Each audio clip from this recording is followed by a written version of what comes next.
La bajé de internet, está escaneado.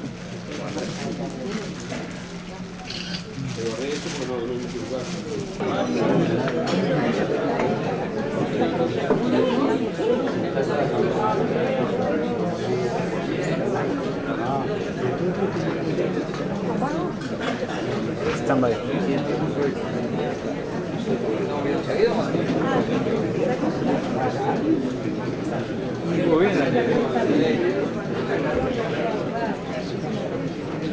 Muy bien. Sorprendente la muchísima concurrencia que ha convocado su libro, General Pedro Aguerre. No es común que en las presentaciones de libros tengamos tanta gente, y además veo que con un enorme afecto hacia su persona. En nombre de Ediciones de la Banda Oriental, bueno, simplemente decirle que para nosotros es un placer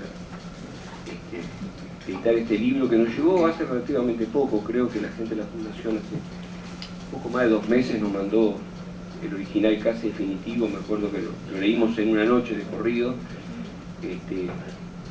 Era una historia y un testimonio apasionante de un momento muy significativo en nuestra historia, y de ahí que de inmediato, junto con la Fundación Videntrías, encaramos la edición del libro cuanto antes, para que saliera precisamente estos primeros días de diciembre. Dicho sea de paso, edición que contó con el invalorable trabajo de los aportes del propio autor, los de José y de Ivonne Villas, que anda por ahí, y que vaya, si ayudó mucho en resolver cantidad de temas de redacción. Simplemente agradecer la presencia de autoridades, diputados, ministros, y en especial el Euterio Fernández Huidobro, que por otro lado también es autor de Banda Oriental. El orden de la charla va a ser en principio José Díaz en nombre de la Fundación, excusando la presencia de Julián González Ruiz, el profesor coronel Saberios Casela y finalmente el autor. Lo único que quisiera agregar es mínimamente que muchas veces los testimonios son un libro, una forma de medir una sociedad, son una de las tantas formas que uno puede medir una sociedad en cuanto a lo que esa sociedad pide, quiere y demás. Los hechos acaecidos en los últimos 40 o 50 años de este país han sido, lo suficientemente importantes, han sido un cimbronazo tal que parece ser un pozo inagotable en la cual todo testimonio, todo libro es esperado con avidez, porque creo que nos ayuda a entender en muchos sentidos lo que pasó. Y precisamente el testimonio de Pedro Aguerre Albano vaya si importa en reconstruir un pedazo de la historia que en este caso tiene que ver con el lado militar. José, arrancas tú. Muchas gracias. Yo también me asocio al agradecimiento y al saludo que ha hecho el representante de Banda Oriental en nombre de la Fundación Videntrías. Y yo, subrayaría ese saludo en la presencia del ministro de Defensa Nacional, el compañero Euterio Fernández Huidobro, y en la viuda de ese gran oriental, ese gran ciudadano que fue el coronel Pedro Montañés. Muchas gracias por estar aquí con nosotros, junto a familiares, una de las hijas, nietas de don Pedro Montañés.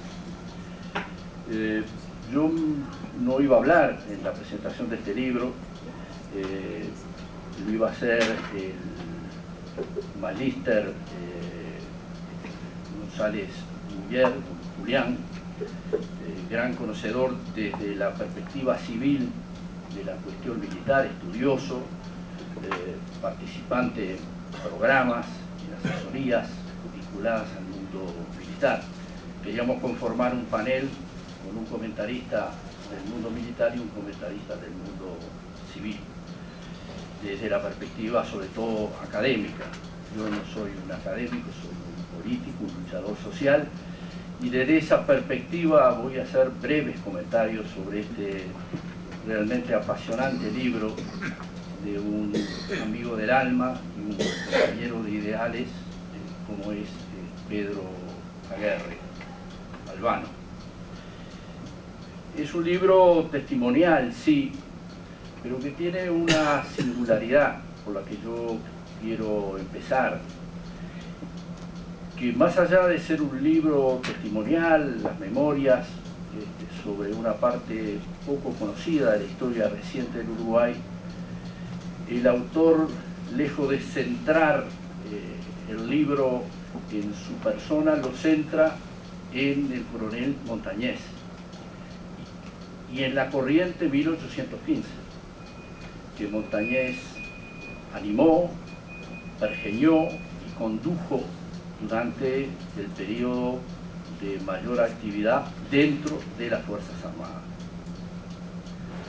Poco conocido la corriente como movimiento constitucionalista dentro del ejército, poco conocida la trayectoria militar y política, político-militar, tanto de Montañés como del autor. Poco conocida, y a veces hay episodios que se han confundido. Los investigadores, muchas veces por falta de información, por falta de un completo muestrario de testimonios de la época, olvidan episodios muy importantes de la historia reciente del Uruguay, sobre todo de la parte que precedió a la dictadura militar y la parte que siguió durante la dictadura cívico-militar. Libro entonces singular, singular en la humildad del autor, que no lo escribió con ninguna pretensión que la de dejar un testimonio que, como él mismo dice con cierto humor ácido, razones de edad lo obligaban a hacerlo sí o sí, como el sobreviviente o uno de los sobrevivientes de esa corriente 1815 y también de lo que fue llamado el Plan Antigolpe del año 71, organizado por el Frente Amplio y algunos de sus sectores, en donde los componentes de la corriente 1815 se integraron como parte de ese proyecto antigolpe que se preparó y que después motivó el ensañamiento de los militares y de la justicia militar contra aquellos que justamente se habían organizado para defender las instituciones democráticas del país, lo cual tiene la lógica de las dictaduras, en este caso una dictadura cívico-militar durísima. El hilo conductor de este libro, digamos, se integra con dos elementos fundamentales, que son el proceso largo de desnacionalización de nuestras Fuerzas Armadas, como el autor caracteriza toda una etapa en donde nuestras Fuerzas Armadas fueron ganadas por la doctrina de la seguridad nacional norteamericana, y por otro lado el tema de los conatos, de los rumores golpistas, frente a los cuales se constituyó este grupo que era un grupo de ideario artiguista, nacionalista, entroncado, digamos, con el latinoamericanismo de aquella época. Fueron conscientes de que en el Uruguay nuestras Fuerzas Armadas perdían su esencia artiguista y nacional y popular, y que entonces era menester organizarse para tratar de ganar un espacio en defensa de las tradiciones nacionales del ejército uruguayo. Y por otro lado, también como efecto de ese proceso de desnacionalización de las Fuerzas Armadas, el surgimiento en el ejército de logias, algunas de larga data, con pertenencias partidarias definidas, que desde tiempo atrás se organizaban, a veces con signo colorado, a veces con signo blanco, para protagonizar intentos golpistas que no cuajaron hasta el año 73. Y la corriente 1815 surge justamente para enfrentar dentro del ejército, no como logia, sino como corriente, como movimiento, estos conatos que muchas veces llenaban de rumores golpistas el panorama político, social uruguayo de los años 60, fines de los 50, los años 60, hasta la culminación con los golpes de Estado del 9 de febrero del 73 y el definitivo del 27 con la disolución del Parlamento. 1964. Y a partir de ahí define un programa típicamente artiguista.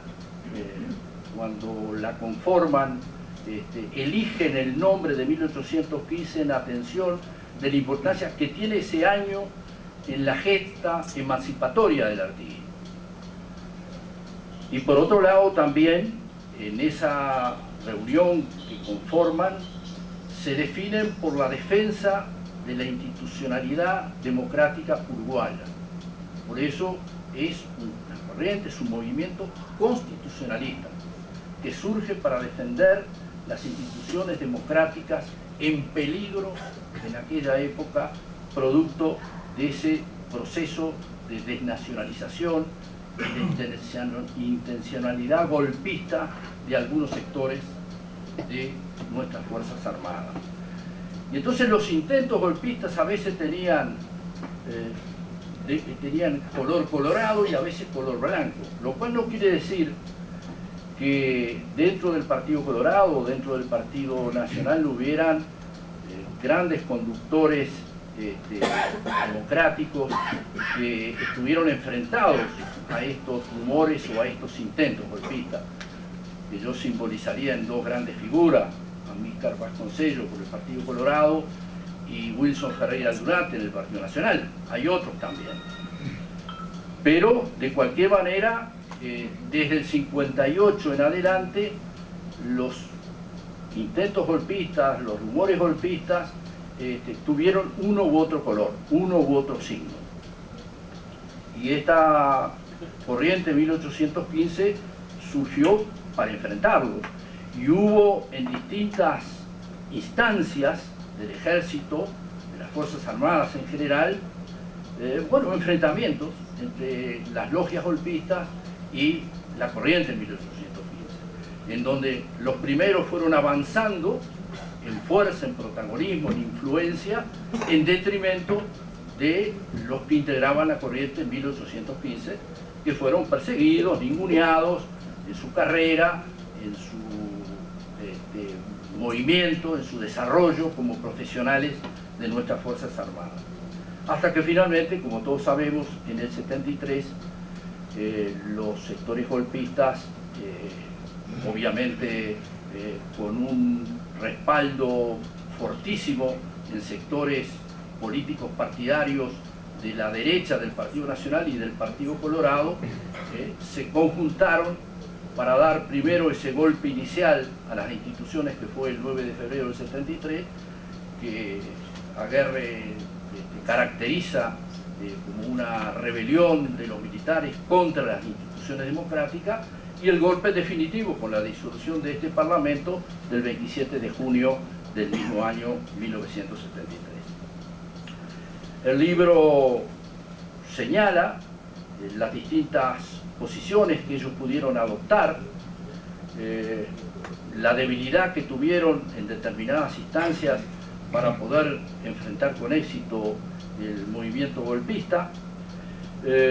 Relata el libro minuciosamente el papel que ellos cumplieron, los militares demócratas, no solo de la corriente en 1815, sino otros militares que también habían en posturas institucionalistas, frente a los sucesos bastante turbulentos de fines de los años 60, comienzo de los años 70.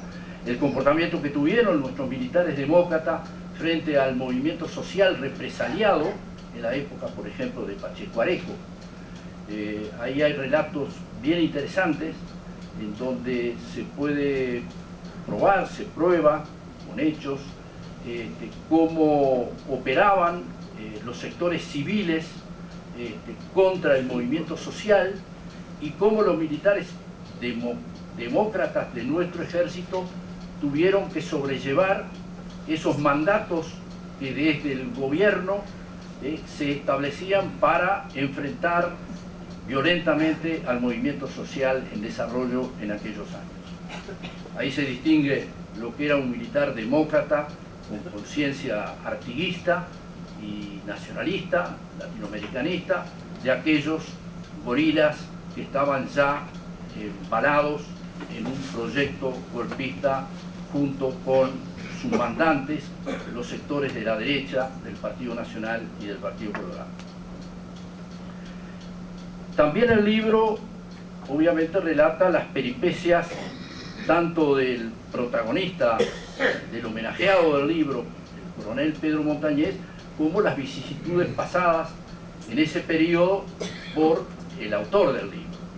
Porque los dos Pedro, coroneles, en aquel momento, ya en los comienzos del gobierno de Bordaberry, fueron los primeros procesados militares, obviamente por la justicia militar, en el año 72 precisamente.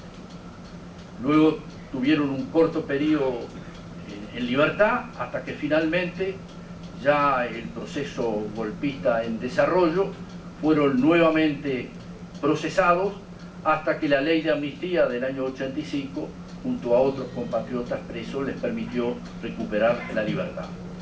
El libro pasa, digamos, de ese periodo inicial de la corriente 1815, su enfrentamiento a los sectores golpistas, que él llama desnacionalizadores del ejército. Ahí hay todo un capítulo explicativo de cómo el ejército paulatinamente, no en el 68, 69, sino antes, fue desnacionalizándose, producto de los acuerdos militares con Estados Unidos y de la política de Estados Unidos y del Pentágono de preparación de militares para sustituir en el proceso de desarrollo histórico, en los lugares que fuera necesario, a la democracia política por el golpismo cívico-militar, que fue lo que ocurrió acá en el Uruguay, en Chile, en el sur de América, en términos generales. El libro es un libro sin pretensiones literarias, pero es un libro muy cálido, simple, sencillo, jugado, como debe ser, realmente un aporte a la historiografía uruguaya, al testimonio de un actor de primera línea en una etapa fundamental de la historia uruguaya. Así que yo concedo ahora la palabra a quien me va a seguir, amigo de panel. Mi nombre es Abel Casella. Soy profesor y coronel en este momento, y yo no soy especialista en leer libros y saber si están bien escritos o mal escritos, ni tampoco soy formado en historia. Pero ¿qué pasa?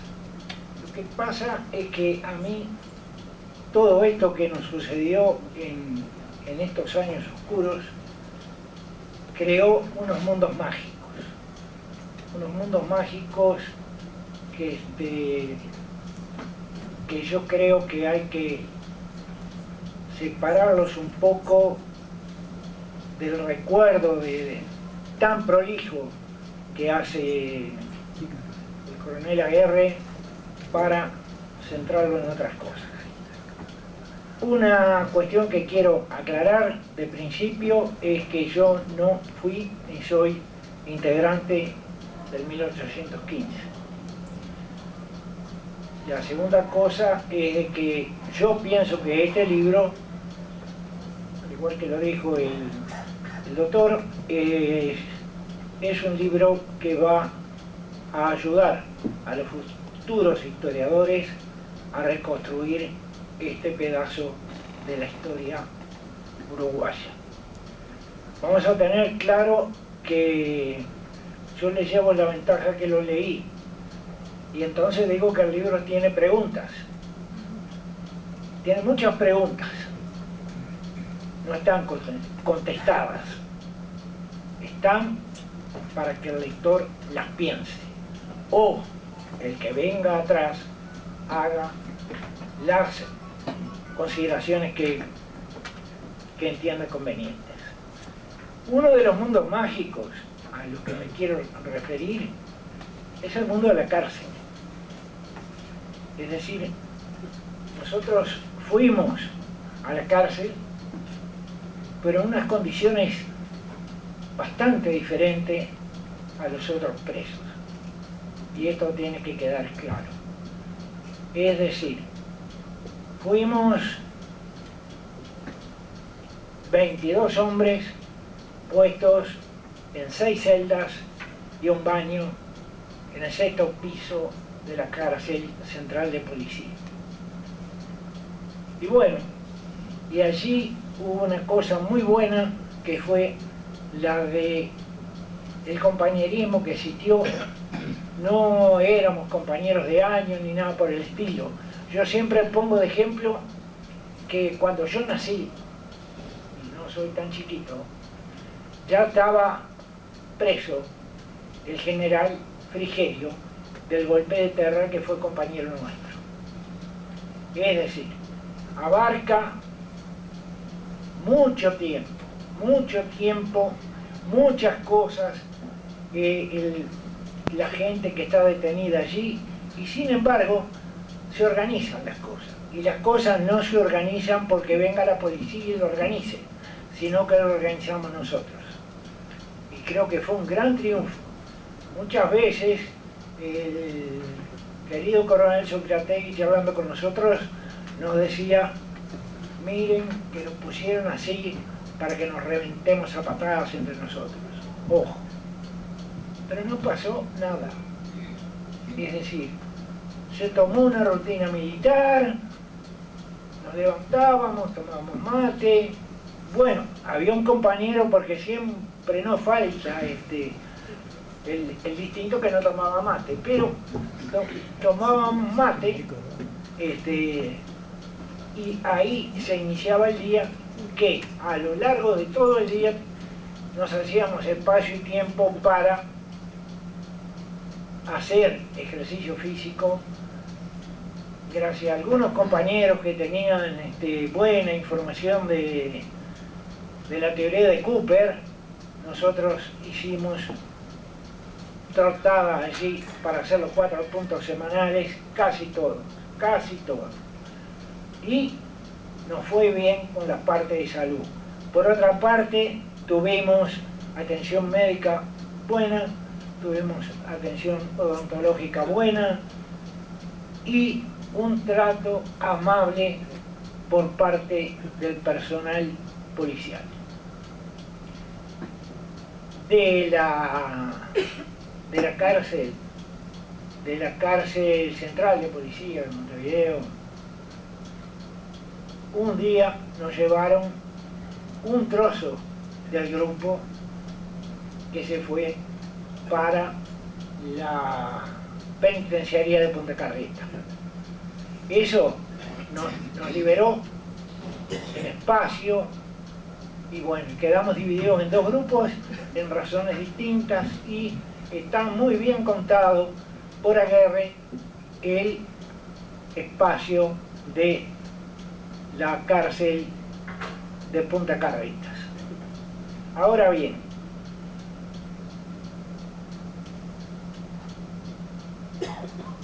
dejemos la magia de la cárcel en este punto y pasemos a otra cosa que nos pasó al final y que yo no sé cómo podíamos aguantar la cabeza, puesto que nosotros vimos el acto del Obelisco, vimos el programa de Boletín y Tarigo en televisión, vimos el acto del Obelisco, todo por televisión, en vivo. vimos a Alicandro y a Guilletti y a Citarrosa y a un montón de gente que estaba en la calle y con nosotros no pasaba nada. Eso fue realmente tremendo, porque vivíamos en una, nos vamos mañana, nos vamos pasado y no nos íbamos nunca. Ahora bien, el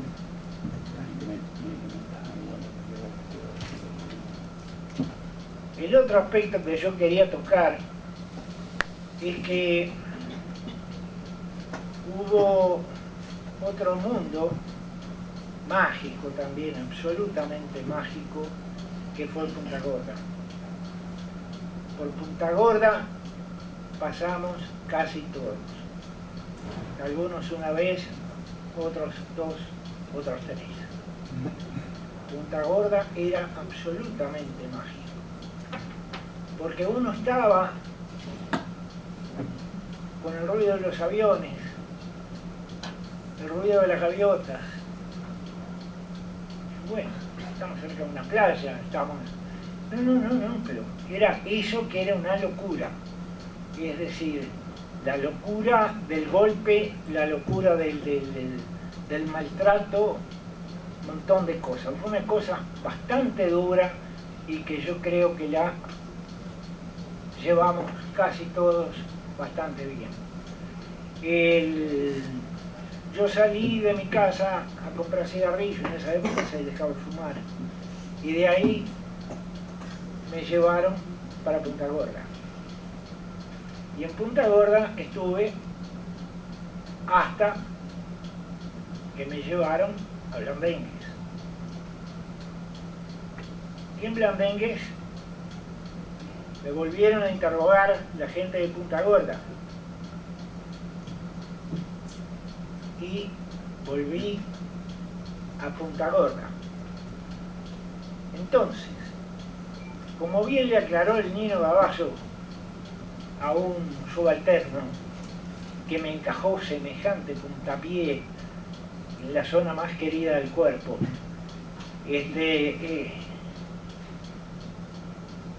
vos ahora venís para no hablar. La primera vez viniste a hablar, ahora tenés que callarte.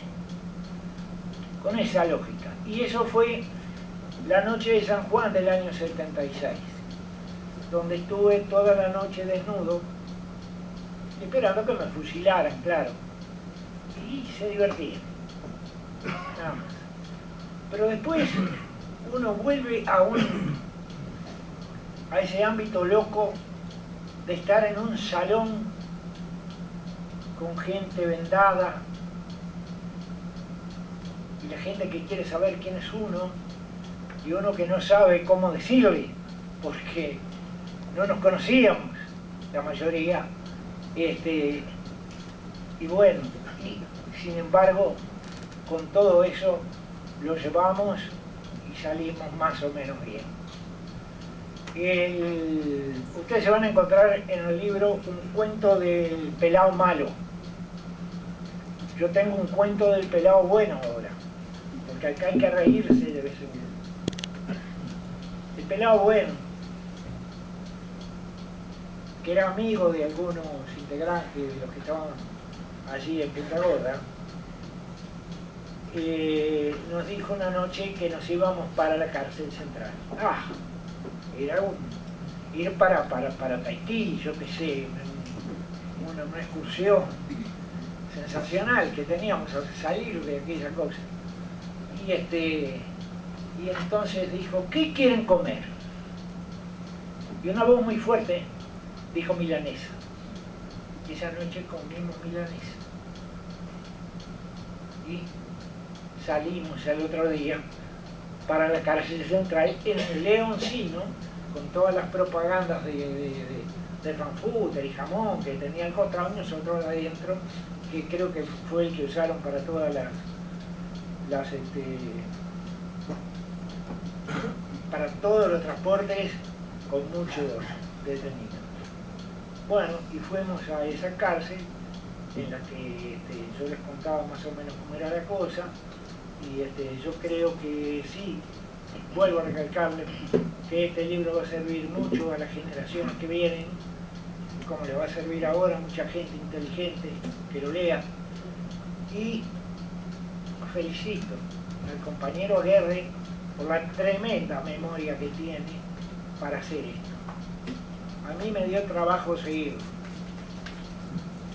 Y es bastante lo que él hizo y puso acá.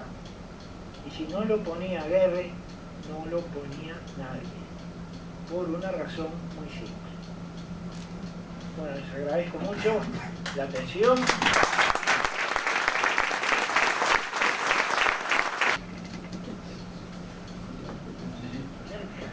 Anda, esto. Pasa soy medio solo. Bueno,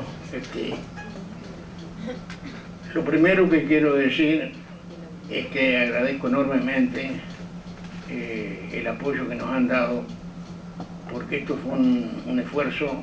No estoy acostumbrado a escribir, que no sabía en qué iba a terminar. Ahora ver esta sala repleta, a mí me paga el pequeño esfuerzo que hice y sobre lo cual tenía muchas dudas. Quiero agregar algunos pocos puntos porque lo que pienso sobre el libro está escrito y ustedes lo van a leer. Y en principio decirles que yo he usado como única base prácticamente de origen de los datos lo que tengo en la memoria. En un tiempo tuve buena memoria yo, pero ahora ya tengo 85 años.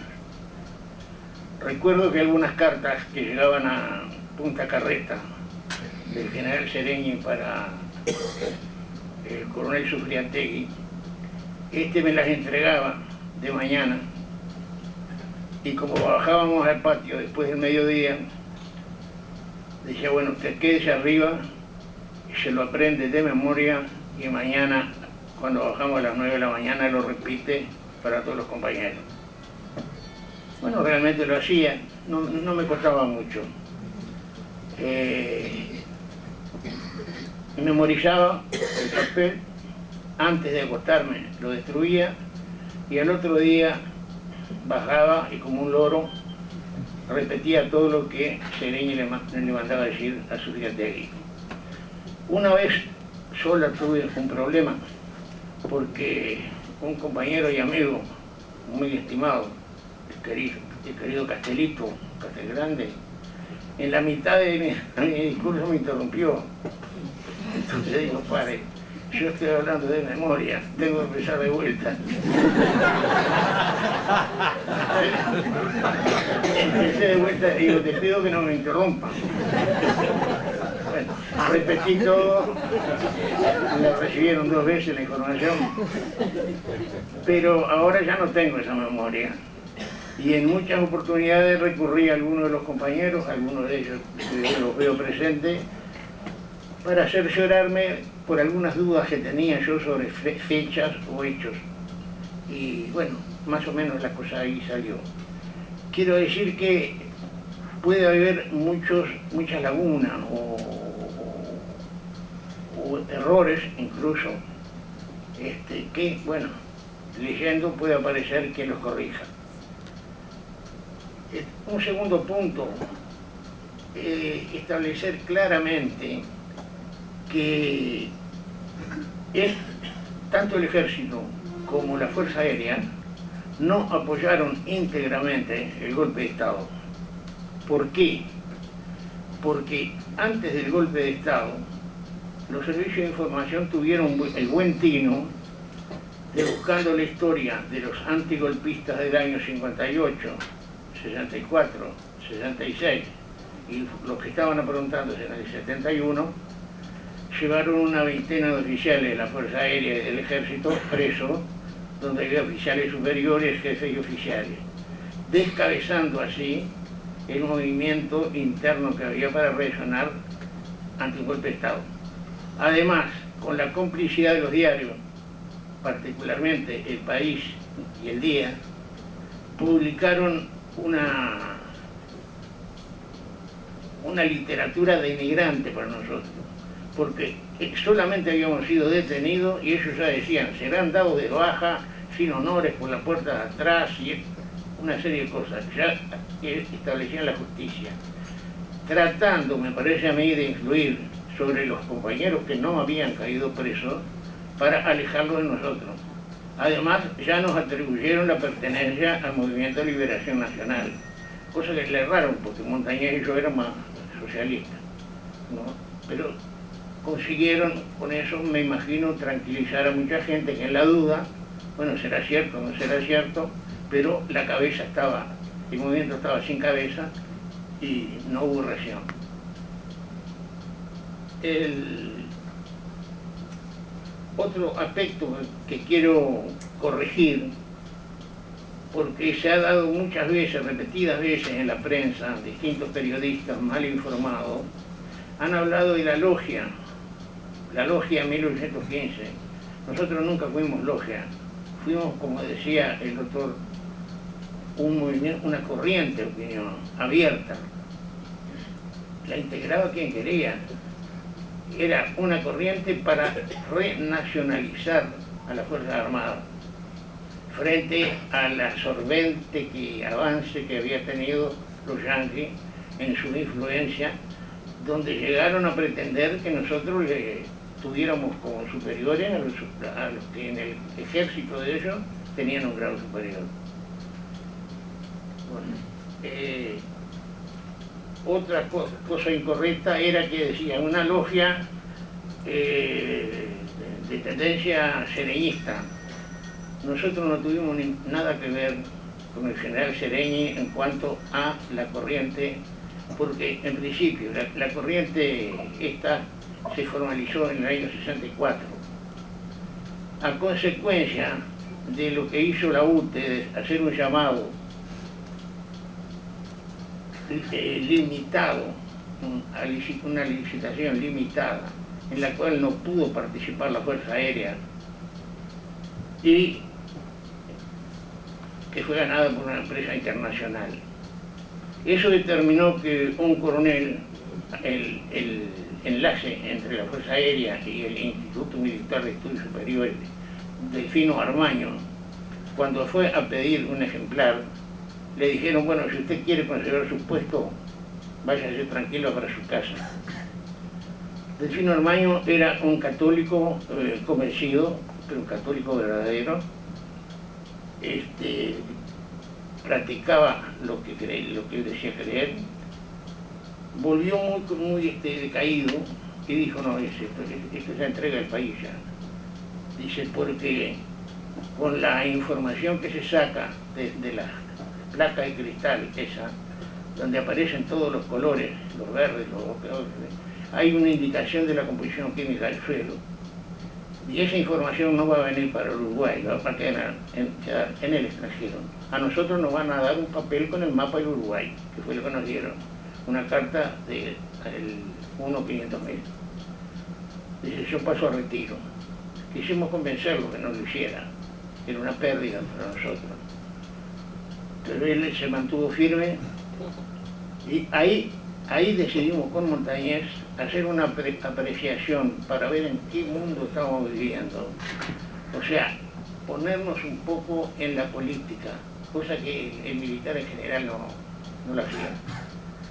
Hicimos un análisis de carácter universal por los dos polos que existían, regional y nacional, y surgió el convencimiento de que como iban las cosas, nosotros nos dirigíamos indefectiblemente a un golpe de Estado o a un gobierno fuerte que terminaría en golpe de Estado.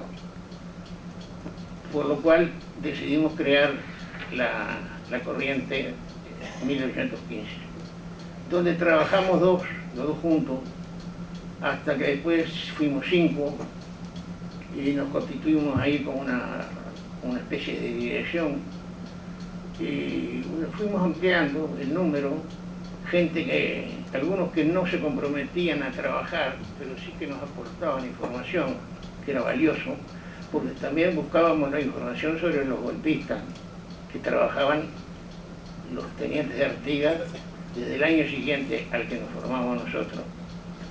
Y Digo esto yo porque el general Sereñi sumó muchos méritos y no necesita que le agreguen méritos que fueron de otros. En este caso, del coronel Montañés. Montañés fue el que tuvo la idea de abrir el juego ese. Dice, dos juntos no podemos hacer nada, vamos a ampliar, vamos a invitar a compañeros, vamos a sondear la opinión de los que son legalistas, de los que tienen la misma opinión, de los que piensan que hay que cumplir el juramento que hizo el militar al ponerse el uniforme. Y así lo hicimos, hasta que, bueno, el 24 y el 26 de julio del 72 caímos presos, estuvimos 9 meses, hasta que pasó el golpe de Estado de primera etapa. En el país, como todo se hace a plazo, el golpe de Estado también se hizo en dos etapas. Y bueno, salimos en abril, pero tendríamos que haber salido en marzo, o sea que pasó el golpe de Estado del 9 de febrero y nos dieron la orden de largarnos. Ahora no se podía porque teníamos que ratificar las declaraciones y había un señor que presuntamente estaba preso, pero en 3 veces que fuimos al juzgado no se presentó a ratificar, que era Amodeo Pérez. Un día apareció, ahí sí, se ratificó un turista yanqui que preso, por la forma que estaba vestido.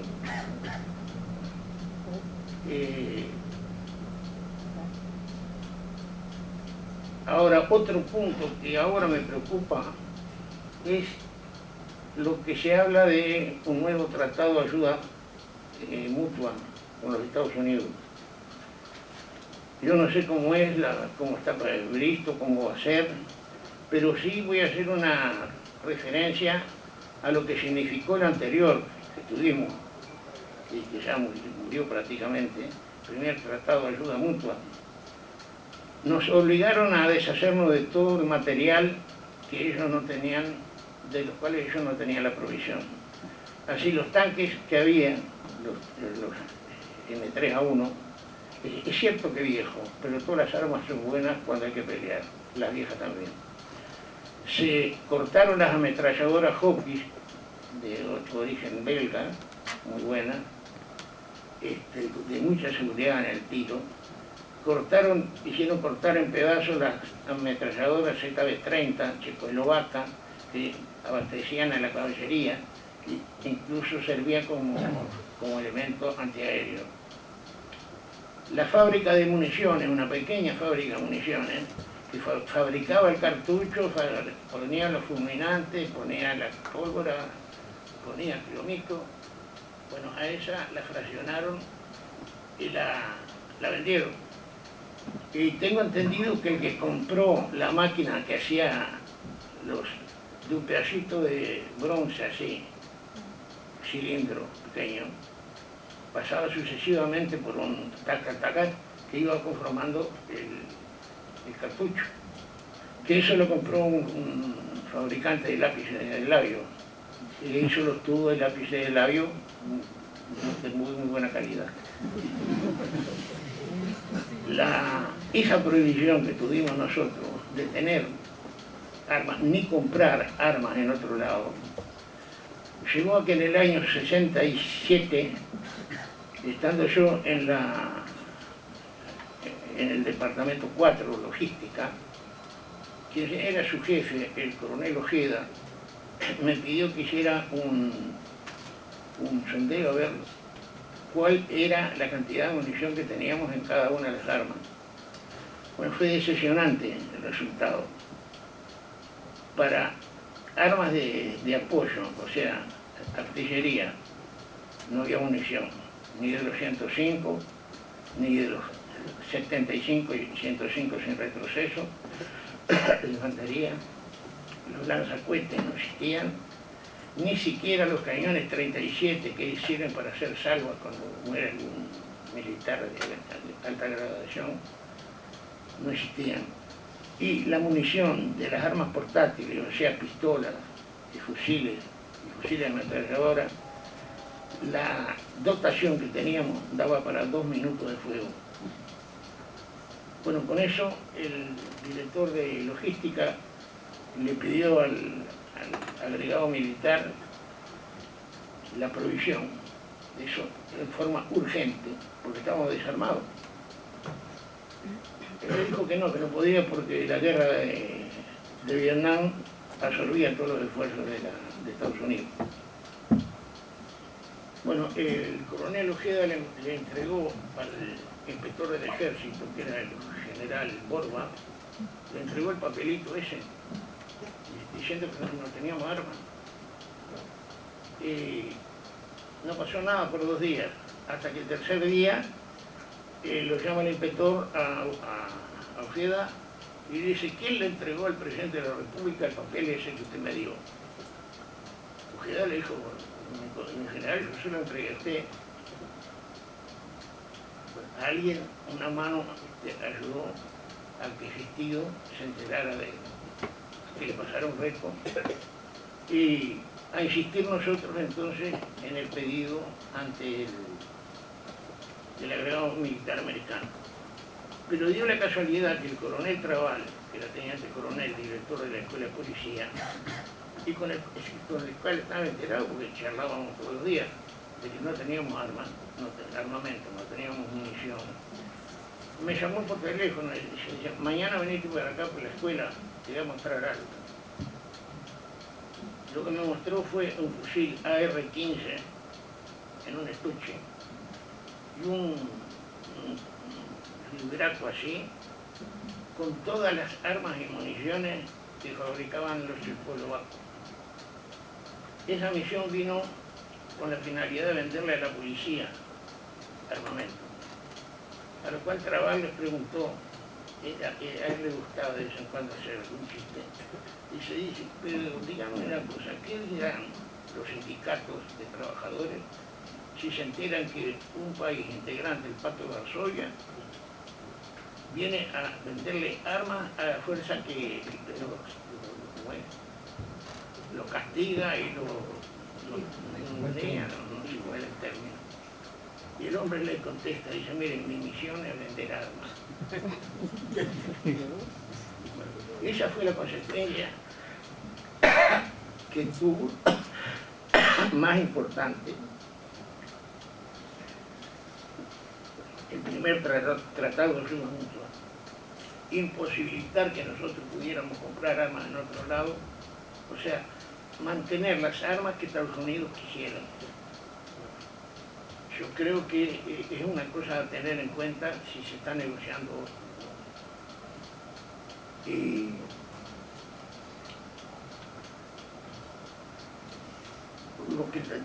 lo único que tendría que agregar a esto es que, bueno, como les dije, he basado prácticamente en mi memoria, que ya con 85 años me asusté un poco a veces.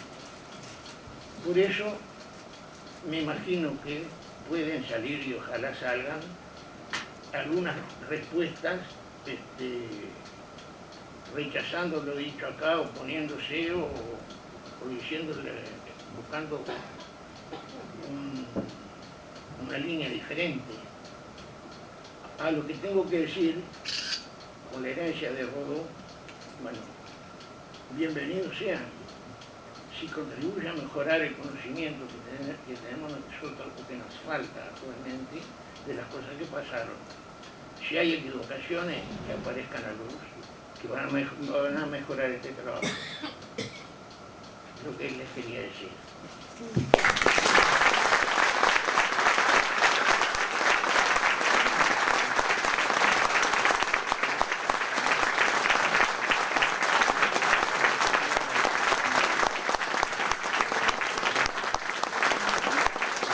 Cambiar.